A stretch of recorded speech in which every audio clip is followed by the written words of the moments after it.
Autour de l'an 9000 avant Jésus-Christ, l'homme passe progressivement d'un mode de vie de chasseur-cueilleur à la sédentarité. Principalement en Mésopotamie dans un premier temps, il développe l'agriculture et l'élevage. La nouvelle proximité entre les animaux et l'homme facilite la transmission de maladies vers ce dernier. La production de nourriture augmente, des communautés, des villages puis des villes se développent, des routes commerçantes apparaissent et les premières guerres ont lieu. Tout ceci facilite la propagation de nouvelles maladies contagieuses. Bien qu'il n'y ait pas suffisamment de traces historiques ni de documentation, les premières épidémies ont probablement lieu à cette époque, et peut-être même les premières pandémies, c'est-à-dire la propagation d'une épidémie au sein de différents peuples dans des zones géographiques étendues. C'est dans les livres religieux et dans certains papyrus égyptiens que sont relatées les premières épidémies. Grâce au développement de l'écriture, un récit provenant d'un historien grec permet de situer autour de 430 avant Jésus-Christ une première pandémie, appelée la peste d'Athènes, qui est une maladie pas encore identifiée de nos jours. D'après le récit et donc le point de vue grec, celle-ci est apparue en Éthiopie, s'est propagée en Égypte puis en Libye, pour ensuite se répandre via la mer dans le bassin méditerranéen. Athènes et Sparte et leurs alliés sont alors en guerre. Athènes, qui accueille de nombreux réfugiés, est assiégée. Trop densément peuplée et dans de mauvaises conditions d'hygiène, la peste d'Athènes s'y développe et tue 25 à 30% de la population, ce qui facilite la victoire spartiate. Autour de l'an 165, alors que le bassin méditerranéen est dominé par l'Empire romain, apparaît la peste antonine, probablement une pandémie de variole. Elle démarre en Mésopotamie et se propage rapidement vers l'ouest en suivant les déplacements militaires. La maladie fait 5 millions de morts pour une population mondiale de 200 à 250 millions d'âmes. L'Empire romain est durement frappé. Les siècles suivants, d'autres épidémies affaiblissent encore l'Empire, ce qui a probablement un impact dans la chute de l'Empire romain d'Occident. En 541 commence la première pandémie de peste bubonique connue. Il s'agit d'une bactérie qui infecte les petits mammifères, principalement les rats et leurs puces. Celles-ci peuvent dans certains cas piquer l'homme et lui transmettre la bactérie. Si l'infection atteint les poumons, elle devient très contagieuse entre les humains. D'après des études récentes, la peste de Justinien démarre en Asie centrale, puis se propage via les routes commerciales terrestres et maritimes jusque dans l'Empire byzantin. La capitale Constantinople est durement touchée. La ville, qui est un carrefour commercial, propage la maladie dans tout le bassin méditerranéen. Les troupes militaires byzantines engagées à l'ouest sont contaminées, ce qui interrompt l'expansion de l'Empire. À Rome, elle tue le pape Pélage II. En Mésopotamie, les empires byzantins et sassanides, déjà très éprouvés par la pandémie, s'épuisent ensuite dans une guerre. Ce qui profite aux Arabes, qui plus au sud entament des conquêtes pour propager l'islam. L'empire byzantin est fortement réduit alors que l'empire sassanide s'effondre. La peste de Justinien fait entre 30 et 100 millions de victimes en 2 siècles, soit 25 à 30% de la population mondiale. La lèpre est une maladie bactérienne mentionnée dans les textes depuis l'Antiquité. Probablement originaire d'Afrique de l'Est, selon des études récentes, elle s'est ensuite propagée via l'Égypte vers l'Asie et l'Europe en suivant les routes commerciales. Alors que l'Europe se densifie, il est fort probable que les croisades vers Jérusalem aient accéléré la propagation de la lèpre dans le continent. La mauvaise hygiène, le manque d'égouts, les habitations mal aérées favorisent la transmission de la maladie qui est pourtant peu contagieuse. Les populations pauvres sont les plus touchées, des mesures d'exclusion sont prises contre les malades. Les lépreux sont considérés comme déjà morts par la religion catholique, ils sont isolés dans des léproseries qui peuvent être une simple cabane à la sortie d'un village ou un établissement appelé une maladrerie dans les villes. Les malades doivent y finir leur vie, complètement isolés du monde extérieur.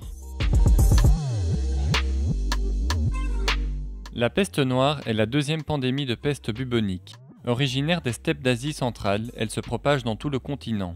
Sur les bords de la mer Noire, des guerriers de la Horde d'Or assiègent le comptoir génois de Kaffa.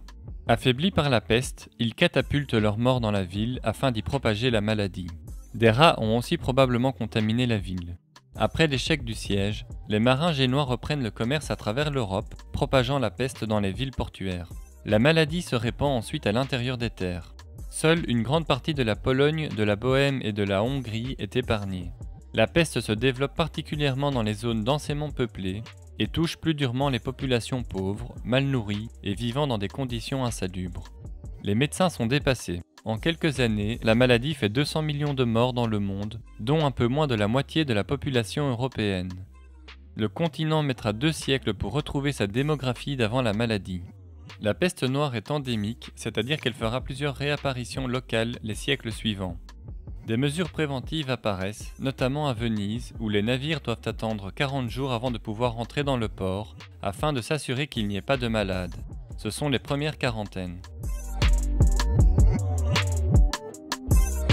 En Europe, la construction de nouveaux navires plus performants permet aux Espagnols et aux Portugais dans un premier temps d'élargir leurs explorations. Avec Christophe Colomb qui débarque en Amérique et Vasco de Gama qui ouvre une route maritime vers les Indes en passant par les côtes africaines, les échanges s'intensifient rapidement entre des peuples isolés les uns des autres et aux immunités différentes. L'Ancien Monde importe une dizaine de maladies encore inconnues dans le Nouveau Monde. La variole est particulièrement ravageuse au sein des Amérindiens. Des épidémies déciment des peuples entiers avant même l'arrivée des colons européens. A l'inverse, une forme particulièrement virulente de la syphilis, une infection sexuellement transmissible, est importée d'Amérique vers l'Europe. Par ailleurs, les routes commerciales propagent dans le monde des maladies tropicales, telles la fièvre jaune et le paludisme, aussi appelée la malaria, via des moustiques porteurs qui accompagnent les navires. Face aux ravages des nombreuses maladies, la médecine évolue.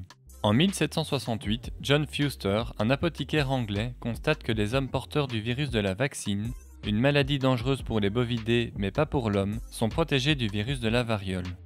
Quelques années plus tard, le virus de la vaccine est injecté aux populations pour contrer la variole. C'est le premier vaccin. Celui-ci évoluera et la maladie sera éradiquée en 2 siècles.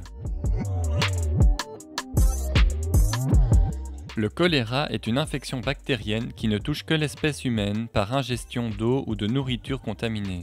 La maladie provoque une grosse diarrhée qui entraîne une déshydratation sévère. Sans traitement, la moitié des cas meurent après quelques heures ou quelques jours. La maladie se propage plus facilement dans les zones densément peuplées dans de mauvaises conditions d'hygiène.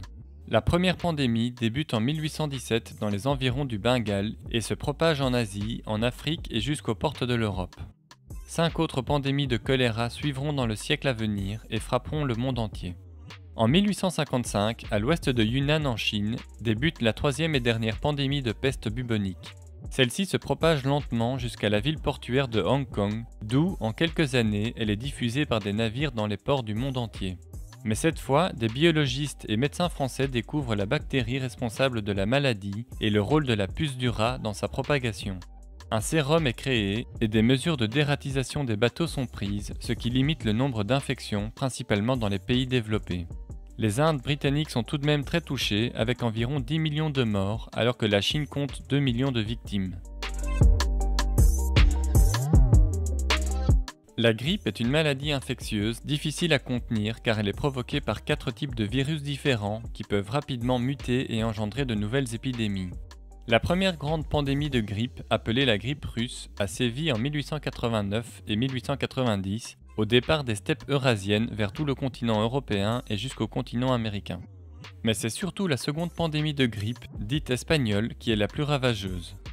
Aux origines encore inconnues, elle apparaît en pleine Première Guerre mondiale. Aux États-Unis, le virus mute et devient très virulent. Transporté par des soldats vers l'Europe, la maladie se propage dès la fin de la Première Guerre mondiale dans le monde entier.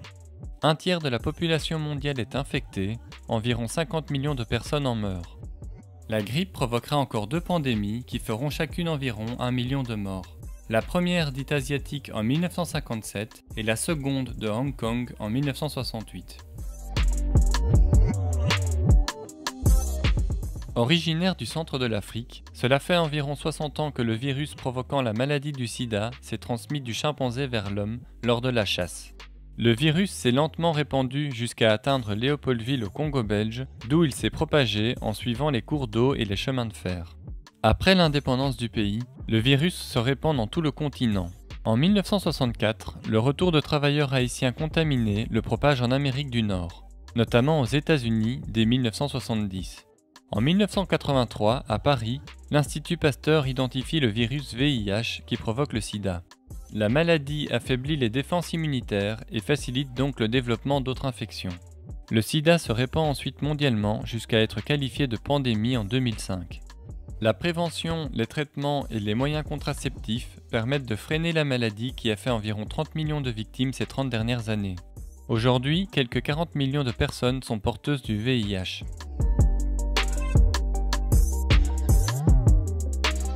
En novembre 2019, le virus SARS-CoV-2 est probablement transmis de l'animal vers l'homme à Wuhan en Chine.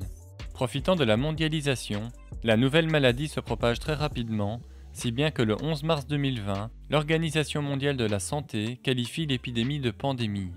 Par ailleurs, malgré de gros progrès en médecine, d'autres maladies font encore de nombreuses victimes. La peste est toujours endémique et réapparaît régulièrement. La dernière épidémie en 2017 a frappé Madagascar et les Seychelles. Une 7e pandémie de choléra est en cours depuis 1961 et fait encore, d'après l'OMS, environ 100 000 victimes chaque année. Il y a aujourd'hui un peu moins de 3 millions de lépreux dans le monde, alors que la grippe saisonnière tue environ 500 000 personnes. Le paludisme ou la malaria fait autant de victimes chaque année, en très grande majorité des enfants en bas âge en Afrique subsaharienne. Les populations pauvres et reculées restent les principales victimes de ces épidémies et pandémies.